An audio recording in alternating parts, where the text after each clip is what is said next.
Hi, hello everyone.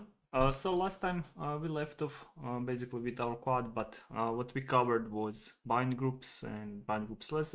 Basically, the idea was how to paste global data to the GPU. So this time we want to cover texturing, and we'll see how far will we get because this might be a very long video.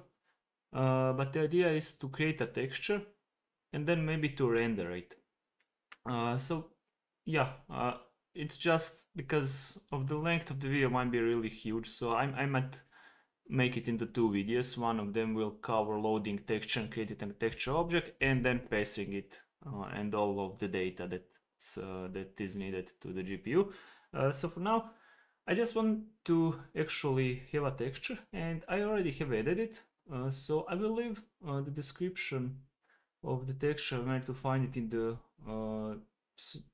description of the video, but this is the texture and it's quite useful texture because as you can see we have texture coordinates here and more on that later, but this is probably very good testing texture because we can test blending as well, because as you can see it has alpha channels here and here doesn't have anything, so it has some transparency, it has texture coordinates and all the major colors. So it's good testing texture. So I have added it to assets and then test PNG, but you can call it whatever you want. Once you edit, just make sure that your copied output directory property is either copy if new or copy always. So basically you just get it by right clicking and then properties. On Visual Studio it's kind of the same. And another thing is that I have already pre-installed is the image loading library. So because I'm working on Linux here and I want to support Mac as well, I had to add additional libraries in order to load images, and that one is, let me just see, so if I can open it here, no, not this one, my bad. So packages, exactly.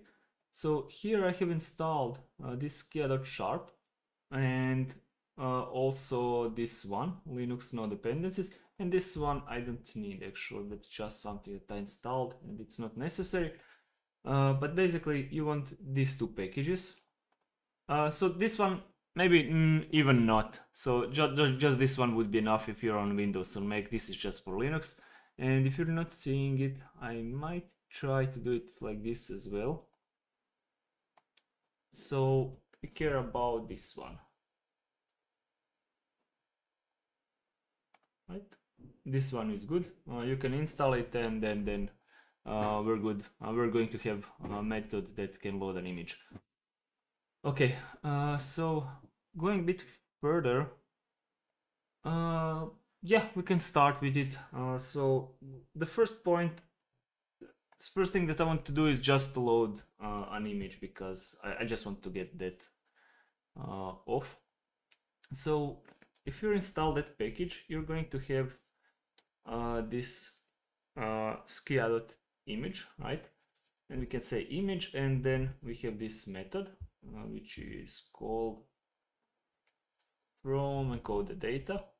That's good enough. And then I'm just going to paste assets and this test.png. So in case if it's not loaded, this will return null actually, so we can just check it somewhere over here. If image is null, what we want to do is just throw new invalid operation exception or something. Unable to load image. You can throw whatever. It's probably file not found is probably more proper one. But there we go, and I'm just going to place the bug point here to see if image is loaded, just to be sure.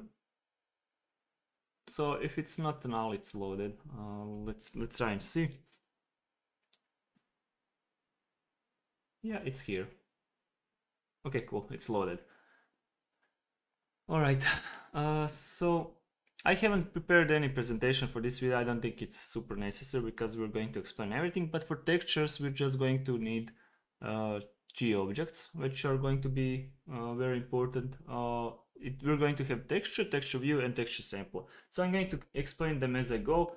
The first thing we want to do is just create this texture, and this will be our wrapper class similar to our buffer, which we're going to just call texture2d, and we can make it unsafe because we're going to be working with pointers. And then this is the WebGPU object, so it's just called texture, right? And actually we can use that namespace instead of doing it like this. So first object that we're going to need is this texture, and I'm just going to make it as a getter property. But basically it's an object that's going to hold it's an interface to our texture object that just holds that memory and then reference to the GPU. So if we destroy the texture, we destroy basically the texture. So it's kind of like our image. Then we're going to have a texture view. So with WebGPU, unlike with OpenGL, you have this idea of texture view, and I think it's similar with the other APIs. So so it's similar kind of to Metal and DirectX, where you actually fetch the texture view, and when you bind your resources, when you want to send them to the GPU and therefore shader, you actually just use the texture view and you create it from the texture. And the third one is texture sampler. And texture sampler kind of says, okay, it's sampler.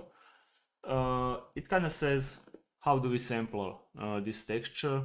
So basically it's going to have some options regarding filtering, what to do with pixels. If pixel of your texture does not fit exactly the pixel on the screen, it's going to have stuff like that. It kind of has to answer stuff, what do we do if our texture is kind of out of bounds. So we're going to explain a bit later, but then we're going to have public void initialize. So what I want to do is, right now we're probably going to need our engine, right? And then we're probably going to need our image.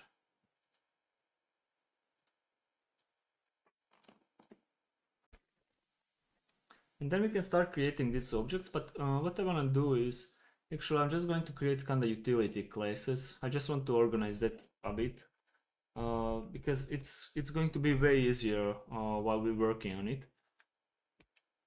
It just gives me some structure over this, so I can make it unsafe. And then here I'm just going to have some public, then texture, not texture view, but texture, and then I can just call this create, and we're going to need engine, that image. And what I want to use is label as well. So the labels are just basically for debugging and validation. Just makes life a bit easier. So let's try to create it. As usual, we have engine, and then we say device, and then create, sorry, not device, my bad, view, device, create texture. So let's take a look at the parameters here. The first one is device, the second is texture descriptor. We're already used to it. So here we're just going to have our texture descriptor. Descriptor is new. And then let's take a look at the properties. So we're going to have size, which is extend 3D. So we can create new extend 3D. And here is our size. So I'm just going to do this because it's a bit easier. So uint. So where do we get width from? Well, from our image, right? And I'm just casting because this is integer type, but when working with WebGPU, you usually use unsigned integer instead. Similar for height. So we can create that extent height and then 1. So these depth or layers, we're just going to pass 1 because we're not working with it yet. Then we're going to have a bunch of other properties that we need to set as well. So here it's giving me some suggestion, but I would say the dimension is first one that we want to cover, and it's dimension 2D. Format, we actually had a format, if you remember, on our engine. So we have preferred texture format for our game engine. Then MIP level count, just pass 1 as a default. We're going to cover that in future MIP maps for sure. Sample count, I'm going to set it 1 as well, and I'm also going to say that we're going to cover it in future because we will. I think multi-sampling should be a good lecture. Then we have usage. So this is not good suggestion. So we want to have copy destination exactly. So basically this one is relevant for us. Texture binding can be used in bind groups, shader, etc. Right? So when we say texture binding, it means that we can use it as a resource or input in our shader or in a bind group or pipeline, whatever you want to call it. But it basically means we can use it as an input, and then we have copy destination. It can be used as a destination of copy operation or written into. Basically, we can write to it. Then we can set that label. So the label is just for validation and debugging purposes. So usually we use this byte, and then we use this marshal just to move it to a pointer type. And then we can say label. That's all right. Descriptor, what else is relevant? Let me think. I'm looking at my notes a bit. View formats, view format count, probably not relevant. Yeah, I think we can leave it as this, and then we can try to create it. So here I'm just going to say, and I'm going to do this throughout the video, creating a texture with some width and height, and then we can say texture created. And then we can return the texture. Which texture actually? Because here I need to say texture. Now we can return it. Good. So I'm just going to execute program from time to time just to be sure that everything works. So here I'm just going to create the texture 2D texture. Not here yet. So after we have loaded the image, I can create the texture. So what I want to pass is engine, our image, and some label, and I'm going to call it texture 2D. So here we don't have constructor yet. So I already have some suggestions. This one is good. And basically I just want to have label as well.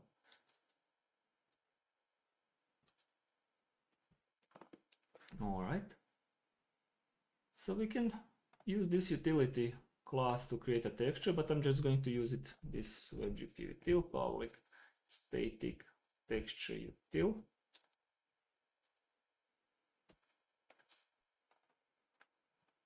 Right, and then in our texture 2D we can try to create it.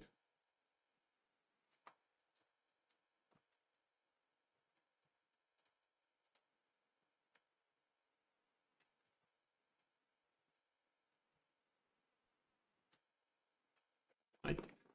Well, in our texture we haven't used image yet, but no worries, we're going to use it. So we have it here, and then I just have to say texture initialize. So we can check if our texture is actually created. So here it says creating a texture and then texture created, which is good. Very good. So we can move forward. So what I want to do now is just load that image into a texture. So going to our texture util, I'm just going to create another method here, which is going to be called public static bright. So what do we need here? Well, we're probably going to need a tangent. Ah, come on.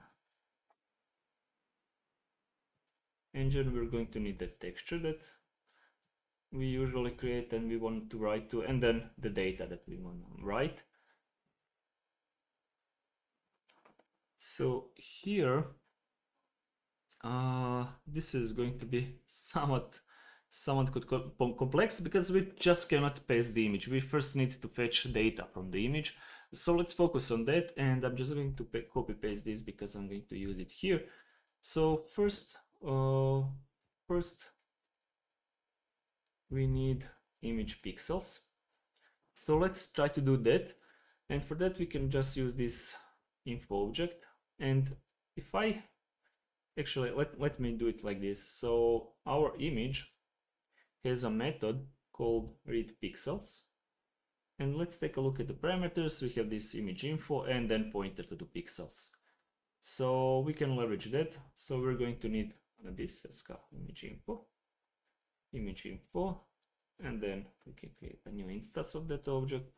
So we're going to have width, height, and I think just width and height should be enough. So okay, here it's complaining, but we can say this.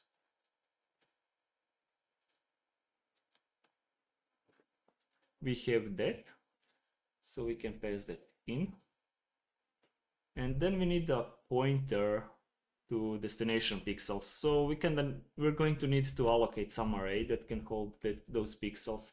And I'm just going to call this integer array pixels, and then we can create it. So here, sort of good suggestion almost.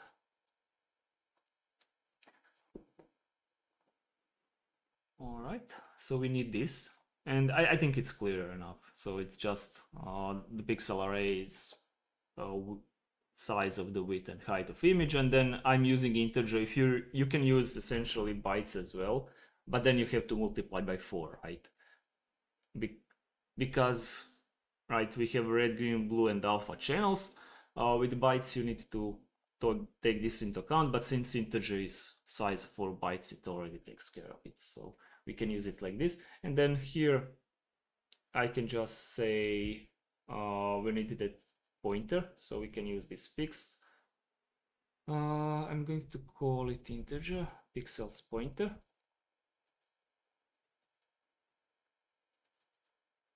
And then pixels.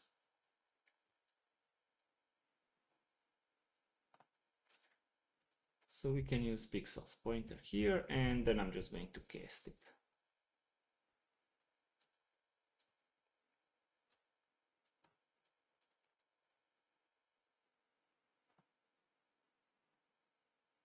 Do I need to use anything else? I don't think so. I think this should be enough. But let's just do this console writes. So for reading pixels from image.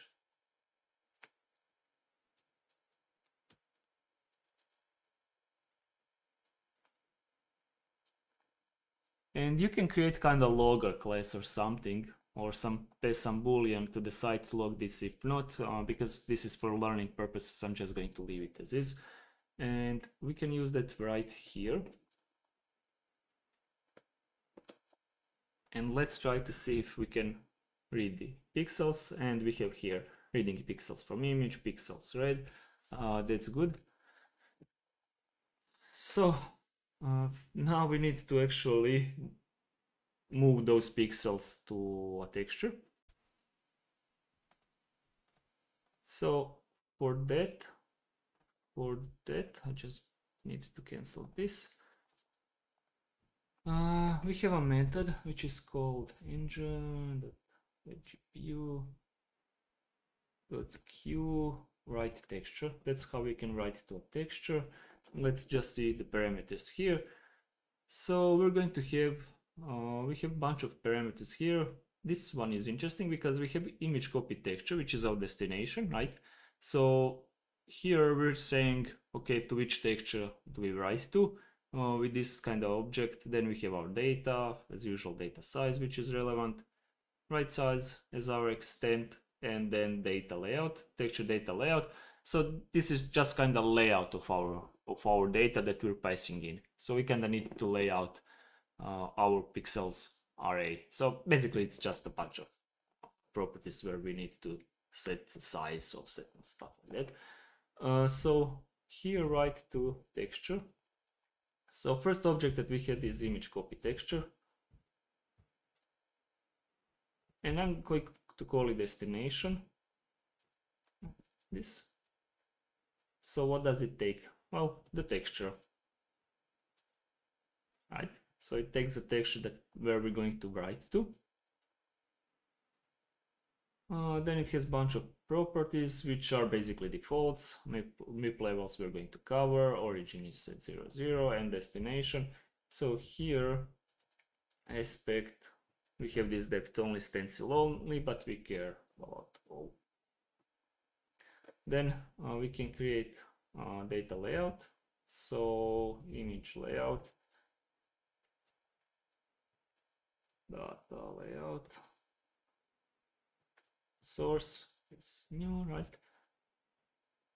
So offset, we don't have any offset. Bytes per row, right? I mentioned we have RGBA times image width.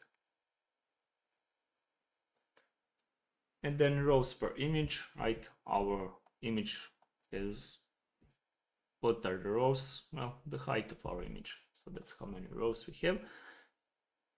Then we're going to need this right extent, which is just our image width, height, and this is default parameter. And then we're going to need byte size. So what's the byte size? It's our width times height times 4. Right, 4 once again for red, green, blue, and alpha channels. So we can say here writing pixels.texture. So we can say here pixels written. So we have this pixels array. So once again we're going to need pointer.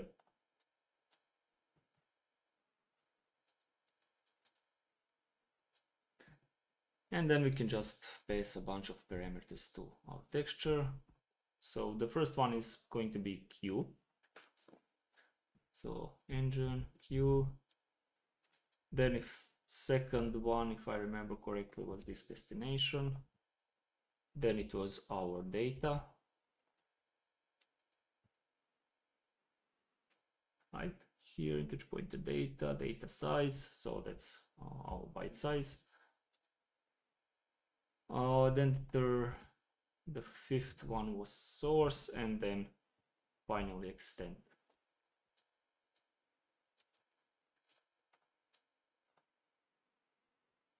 And that's it.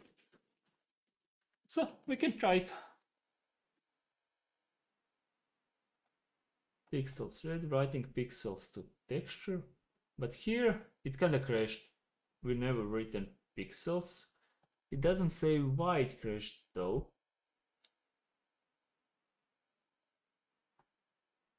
So we're quite confident that it crashed here. So well, let me check quick with my notes.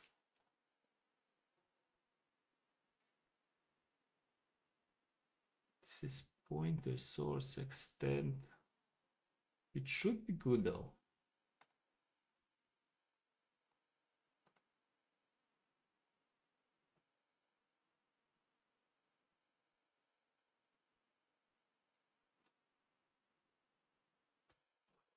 Let's try it. Okay, so it just kind of crashed without an error. I'm just going to try to correct this. Probably I don't need to cast it. There's no need to it for it, and it says pixels written. So just avoid this cast for any reason. I don't know why it's auto-suggested, but let's avoid it. Okay, so the next thing that we kind of need to do is, right, we have texture, but we need to create this texture view.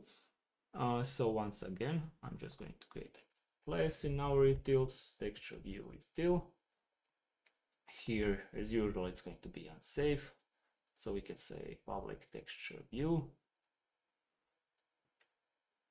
And we can say create. So the parameters, as usual, we're going to need engine. But also we're going to need texture. And then we can pass label as well as usual. And I can just say by default it's texture view. Okay, so how do we create it? It's engine, texture, sorry, view, texture create view. I think it's called the method to create a view. So as usual, here it actually takes just texture and then the descriptor as usually. So for the descriptor, we can just say texture view descriptor. Descriptor is something. So bunch of parameters here. The ones that we care about is format. And what's the format? Well, we had it on our engine, preferred texture format. Then the second parameter is aspect, and that's going to be similar to our texture. It's going to be all. Dimension is dimension 2D. It's happening. Then further, what we need is this. I don't care about for now. With map level. So label, as usual, we can just, we're going to need to marshal it.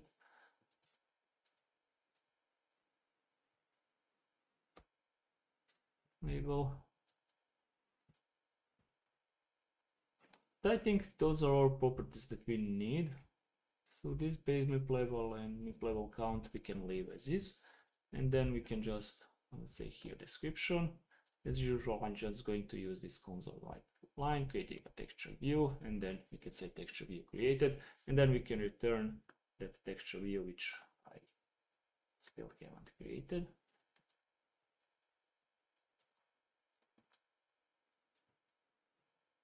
Good.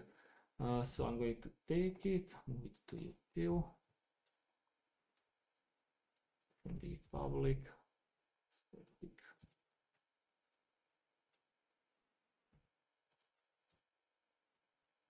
All right. And then in our texture, we can finally create our texture view.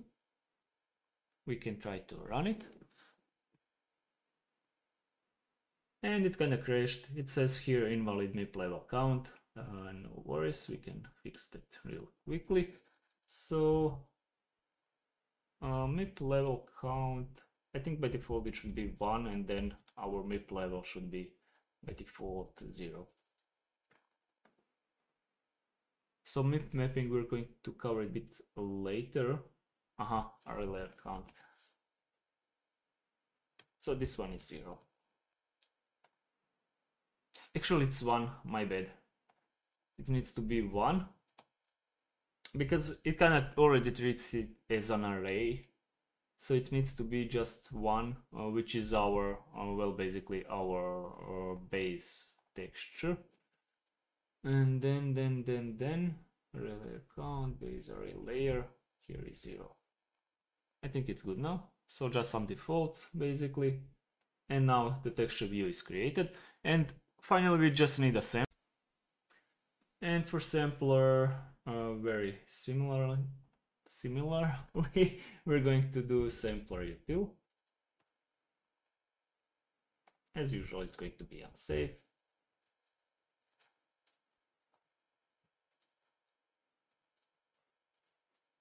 Create. So as usual, we need our engine. Oh, what's happening here? Then we're going to need, I think, just label.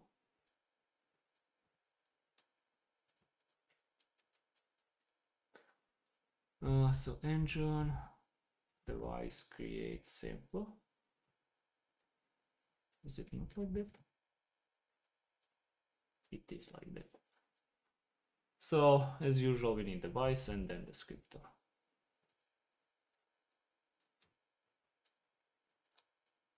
It's a lot of manual work. I know it's a bit annoying at this point, but that's what it is.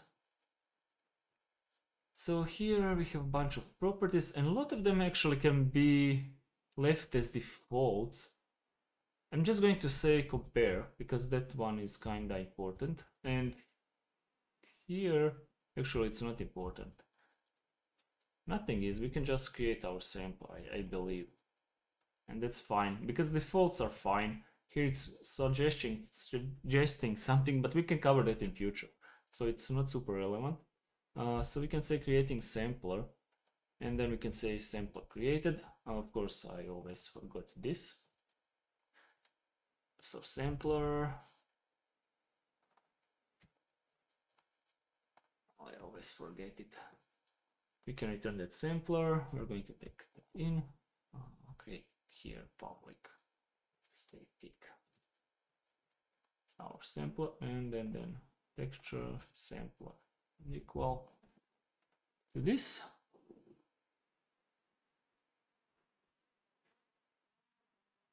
Okay, it does need some defaults like this anisotropic filtering, which we'll cover in future as well, because this will be a very important lesson in the future. But let's see here, texture field. Where are you? Description anisotropy is one.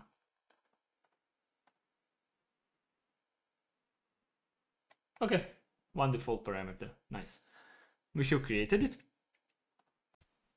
So good. We have our texture, but since this video might be very long, if I try to paste it right now, I'm not going to do that, and we can leave that for the next time, and then we can talk about texture and then texture coordinates. But for now, I just want to showcase something for you to be sure that your texture is actually properly created and loaded into WebGPU. So I'm going to use this Inside graphics debugger, and we're going to cover debuggers really soon because this is going to be a very important lesson, and I want for everyone to be on board. So the debugger is just frame debugger for your app. What does it do? So if I run our game here, so I just went to our executable of game, and here it's just going to launch your game, and then you can see some information about game, like the frame rate that we're running on, and we're going to fix that a bit later.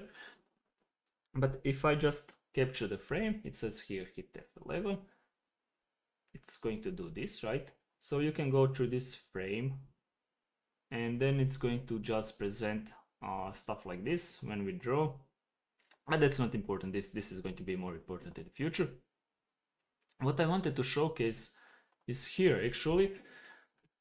If you go here, and we can see all our resources, right? And here we can see all of our commands, and this might be confusing because these are actually Vulkan commands. And why is that? Well, because the WebGPU runs Vulkan behind the scenes.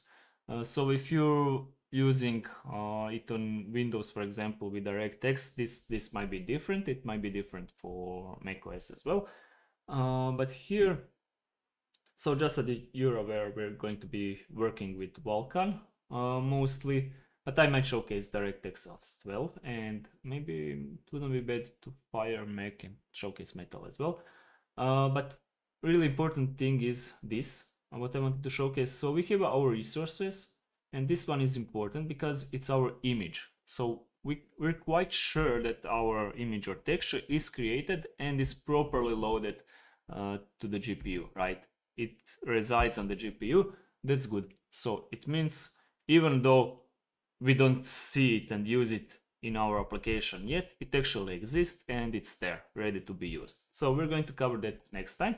But as a bonus, I just kind of wanted to showcase this thing with the frame rate a bit, right? Because right now, if I run this, just to fix this frame rate really quickly, it's not that hard. This is pretty easy solution to this. And to just fix it, we probably have to understand the solution. And I think I might have actually talked about this when we were setting up window and basically our WebGPU. But what happens is this: we kind of have our frame, and then we have our screen somewhere over here. And why is it drawing it like this high frame rates? Well, because frame is presented immediately to the screen, and what this usually might lead to is screen tearing, because what happens is, let's say you're presenting something to the screen, but then next frame comes in, and this one was, let's say that it got to the point here, but then the next frame starts drawing here, right? And you might observe tearing because this is part of the old, right, frame, and this is part of the new frame. So the frame is not presented as same frame. It actually contains previous and the current frame. So that's kind of bad, but there is kind of obvious solution to it. Let me just try to clear this. Good. And the solution is to actually wait for a period, which is called vertical blank. So it's kind of, if your screen is running like 60 frames, 60 hertz, every 60 frames per second, it will actually have this vertical blank or VSync step, where you actually, the screen is ready to present that image. So what happens is we still have our image, but it's waiting here, right, until this step, and then it gets presented to the screen. So whenever this vertical blank step is basically called by our monitor, right, it gives us a signal, and then we can say, okay, let's present our image to the screen. And it also has another thing with this is, right, usually this is double or triple buffer solution. So even if your app is drawing before we can actually present anything to the screen, it might actually draw 2 or 3 buffers.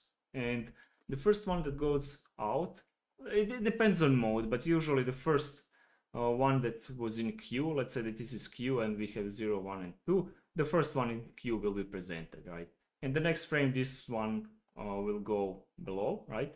After it was presented, and our queue is moving, so it's kind of not like this. We have 1, 0, 2, and this one will be presented. So one question is, what if we miss this vertical blank step, right, signal? Well, and then we're going to run it 30 frames per second, right, because there is nothing to present. So this one is not available, not available, not available. We have to wait until the frame is available, right? So it means drop in frame rate. So let's just try to fix it real quickly to see how can we do that. All right, so I just have to go to our game. Maybe I should cancel this.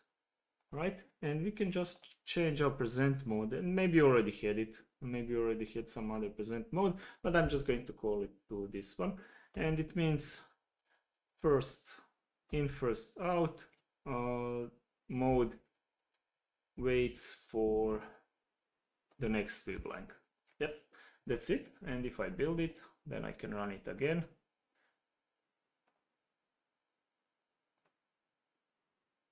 And now we're having 60 frames per second, so that's good. All right, I just wanted to explain that so that we can fix something. Right, that's it regarding this video. So if you enjoy, please like, subscribe, maybe leave a comment, and until next time.